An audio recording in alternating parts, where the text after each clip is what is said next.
Okay. Okay, here we are, Lazy Bone Golf Club, the first installment of the Lazy Bone video training series. We are changing cups this morning, and we're going to go through cup cutting 101. The first thing I like to do when we're going to change a cup on a putting green, say you come to number one green, is I'm going to take my bucket and my cup cutter with me, and I'm going to go head over to the hole where the old cup was.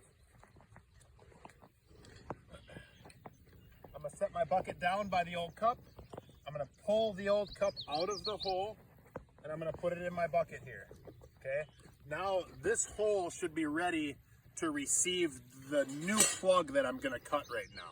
Okay, so next thing I like to do is even step off the green a little bit, try to get some perspective of the green and make a good decision about where you want the pin to be.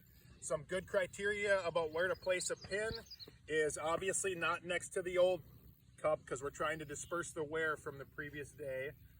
It can't be, on a significant slope either, and you also probably want to be at least 6 feet or a flag stick off from the edge of the putting green. So I think we can go down in this low spot right here. Looks like a good spot to cut the next pin, kind of a nice little funnel area here. So we choose our spot, and I am going to go ahead and slide the cup cutter into the ground. If you are in an area where you have a ball mark or two, sometimes rather than having the ball mark be right next to the cup, 6 inches or 10 inches from the cup, you can just cut that ball mark out and move the ball mark. Like this ball mark right here. If I decided I want my cup to be here, I would actually go ahead and cut the cup right over top of that ball mark. So we'll do that right now. Okay. Once I've got it in the ground, I'll give it kind of a little bit of a look. Make sure it looks like it's not leaning to one side or the other before I cut my hole to the depth it needs to be. So I'm just going to give it a little tweak that way before we've cut it down. Then what we're going to do is we're going to pull this pin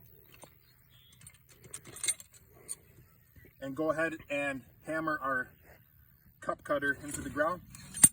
Now, when you're hammering, what I like to do, just keep in mind that, the putting green is a sacred place and we have gentle steps out here and all that. I like to use nice flat soles on my shoes as well.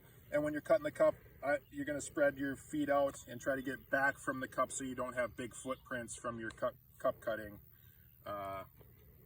as you were slamming it into the ground. Okay, we'll slam it such that that plate is going to come in contact with the turf, but we don't want to be slamming it too hard so that we get a funnel around that cup. And then we're going to put our pin back in place here. I'm going to gently give it a 180-degree twist to break it off from the bottom, and then we will pull this up.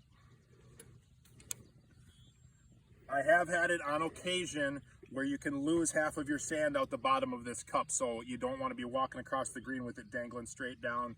You kind of want to be holding it up like this. Additionally, because of this this guard on here and all the other stuff on it, I really don't like to set this down anywhere on the putting green. You'll leave some marks if you set the cup cutter down. The reason I like to pull the cup first is because we really don't have to set this down at all. I'm just going to go straight into my old hole here. Okay, we go into the old hole there. I might give it a little shake, a couple taps. We don't want to slam it down too hard. Ultimately, what we're looking for is that plate to kind of seat nice and firmly on the surface of the turf, just like we had it over there. That can be your good gauge to see whether or not it's going to be flat. It looks pretty good to me, so we'll just give it a shot and see what it looks like. So you're going to pull this lever and kind of at the same time, push a little bit down on the handle here to get the plug out nice and level. And she ended up pretty high. So I'm going to go ahead and go right over top of it again. Scott and I are just kind of getting our bearings here with our first cup. So I might cut it in half in that scenario if I'm trying to just take out a little bit of sand. Get your bucket close to your cup so you're not leaving sand all over the green. Pull a little bit of sand out there. See what that looks like. Give it a little bit of a shake, a couple taps.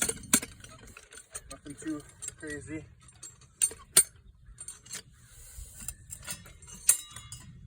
We ended up just a touch low in that scenario. This is part of it. And if you have different people cutting cups, they'll cut them to different depths. Some people slam that plate harder than others, but it's just a little patience goes a long way. Sometimes I'll just stick a screwdriver in there and pull this plug up now. I just need a little bit of extra sand. Because it was a little low. That should be what we'll call perfect. We definitely don't want to be smashing the plug down or anything like that. Actually, when I'm even stepping a plug down, I have most of my weight on my back foot here. And then to determine whether it's too high or too low, I give it the foot test. Again, most of your weight back here.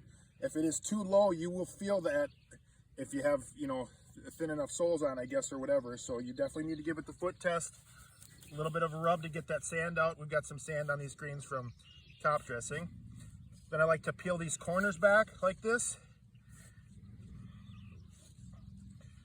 from the existing turf and pinch them together with the new plug. A little bit of water around the plug because that lip of soil was drying out all day yesterday. So we're giving a little bit of water around that.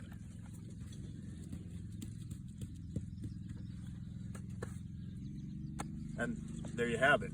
Okay, now I guess I just laid my cup cutter on the surface of the turf here or whatever. Just be careful with it, I guess, is the main point. It probably should have went on the bucket here, I guess.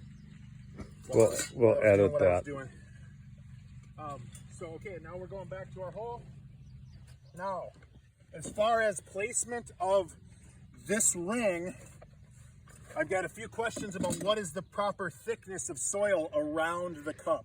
So that's what this tool is for. Okay, so this is a USGA standard specification cup setter, they call it. So this part goes in the cup, and this thickness right here is the depth of the thickness of soil that needs to be around each and every cup. The flat top here would go flush with the turf surface. Now, where people run into problems is if this cup isn't seated into sand beneath it, over time when you put the flag stick in, the cup will keep moving. So we measured the length of this cup plus the lip of this, and we allowed for a 1/2 inch of sand to go up into the cup such that it will seat firmly and not move throughout the course of the day. So our plate is set at 6.5 inches to get us that. Anyway, you're gonna end up with some grit and stuff in your old cup, so you're gonna clean that out. I do get some dye from paint in here as well. We can replace these sleeves, they're just plastic sleeves, okay? What I don't want to do is insert this straight down because inevitably I'm going to catch an edge somewhere and it's going to tear that edge in. So I'm going to turn it to the side just a little bit. I'm going to insert it nicely into there, and then once I get to that point, that's when my cup setter comes into play. Okay, you can see now I just hit the sand. So we had set that plate just about perfectly such that I'm going to step on this thing and seat that cup firmly into the sand, giving us a nice consistent thickness. Ultimately, this plate does have to reach the turf surface. If it doesn't, it's not going to have the consistent thickness that we're looking for, and you're not going to have flatness around the cup. So I'm just going to step on it. See how it's seated firmly in there? I'm going to give this a little bit of a twist as I'm pulling it out, and there's our fresh cup. Now, if I had the paint with me, we would be in a position to be able to paint the rim so we had consistently white around that. Anyway, put the flag stick in, verify that it's straight, and you should be good to go. That's Cup Cutting 101 here at Lazy Bone Golf Club.